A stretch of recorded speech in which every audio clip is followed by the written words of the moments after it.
Hello! If you're wondering what life would be like if your mind was in total harmony, balanced and peaceful, then you are in the right place. Because in this video, we're going to explore this possibility from a peculiar perspective.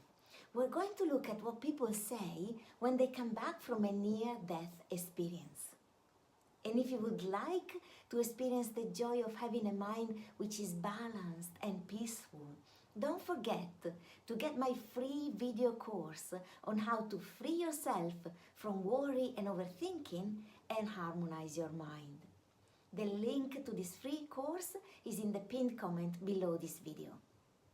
My name is Paola Bisicchia, and I help awakening individuals to get out of their mind and into their heart so that they can align to their true self, their purpose and their joy. And if you would like to be notified when I make a new video, then don't forget to subscribe to this channel and also click the bell button. I have been intrigued lately by what people say when they come back from a near-death experience. In this video, I'm going to talk about the implications of what these people say, both from the metaphysical perspective and from the physical perspective. In other words, I believe there are implications for us and for our life, whether it is true that there is life after death, or whether these phenomena are just due to something that happens in the biochemistry of our brain just before death. What I'm interested in is applying what we learn from these stories to our life, for our joy, for our balance, and for our well-being.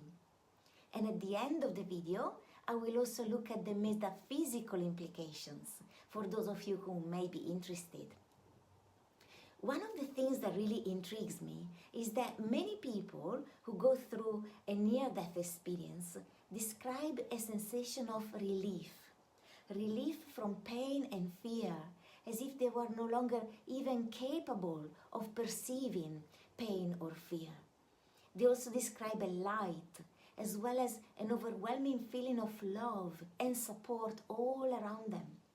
They feel loved, supported and safe, and they feel a natural feeling of love emerging from their heart and overflowing from their heart and being directed to everything that surrounds them. In other words, they feel immersed in a light that feels like love, and they are also aware of themselves as the source of this love. They also describe that they feel peace at the thought of dying, absolute joy and peace. Of course, human language is limited in describing such experiences, and many of these people say that there are no words to describe the depth of what they were feeling. They also often say that when they come back into the body, sometimes after being told that it wasn't their time yet, they feel almost a disappointment and the sensation of being constrained within a body which feels too narrow for the big, vast being that they experience themselves to actually be. This is so fascinating, and it's very interesting that one person, who also happened to be a neuroscientist, described the sensation of being completely free from fear and pain as if she no longer had a reptilian brain. As you may know, this is the most ancient part of our brain, the part that is responsible for our physical survival and our basic instincts. It is the part that is activated when our life is in danger, when we need to run from fire or a predator, for example. And when this happens, our sympathetic nervous system gets activated and all our senses are heightened, adrenaline gets pumped into the bloodstream, and we become stronger, able to run faster, to react faster in order to save our life. But when the danger is gone, we then come back to normal and our parasympathetic nervous system becomes active. This is when we are calm, when our breathing becomes deeper, when we can do activities like sleeping or digesting, when we can be peaceful and able to think clearly. And this parasympathetic state is actually supposed to be our default way of being. The problem, though, is that because of stress and trauma, for most of humanity, the reptilian brain is active a lot of the time when it should not be, even when our life is actually not in danger. In other words, we often feel unsafe and we experience a constant underlying level of fear, stress, and worry. But it's not the reptilian brain per se which is the problem. In fact, the reptilian brain is necessary to keep us alive. The problem is actually our ego mind, which is the part of our mind that wants to protect us from pain and that keeps us in fear and worry about anything bad that can happen to us, based on past traumas and past pain. And interestingly, it seems to me that the ego mind has actually hijacked the reptilian brain.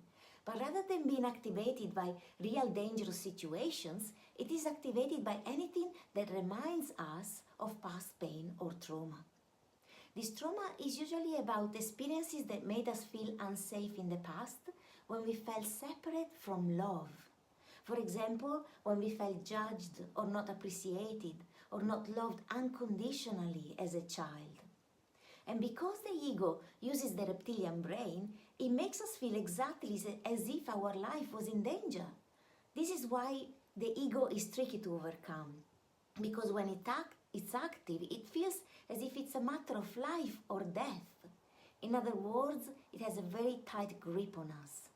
We cannot think clearly, we have adrenaline running through our system, we feel anxious, and we go into worry and fear.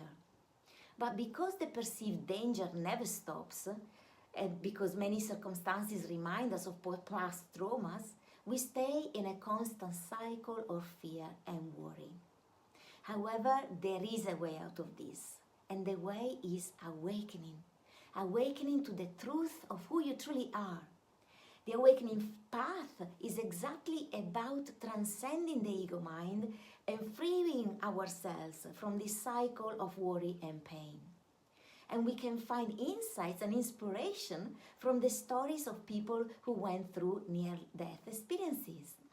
And what's interesting about these stories is that it's as if these people, the reptilian brain in these people was gone and their ego was gone. They all felt a sense of peace and a lack of pain, a lack of fear, together with an overwhelming feeling of love. They felt safe because they felt immersed in love. And because they were aware that they themselves were love, they had a sense of safety, therefore they did not require the reptilian brain or the ego mind. So what we can conclude from these stories is that if we know deep down that we are love in essence and that we are already immersed in love and safe, even beyond what this reality appears actually to be, then we can find our safety in the love that we are, and we no longer need the ego minds. In other words, we have a choice. Either we live in order to feel safe and to try and protect us from pain, and as a result of past traumas, and in this case we definitely need the ego mind to try and protect us, or we live in order to be our authentic selves, discover who we truly are, shine our light. And we can do so when we recognize that we actually are already safe because we are love. And the ego mind becomes really redundant. And we can enjoy the gift of a fully harmonized mind. A mind which is peaceful and clear and ready to assist us rather than keeping us in pain and fear. And now for the metaphysical interpretation of these stories. Let's say that it's true that what these people recall is actually what happens when we leave our body.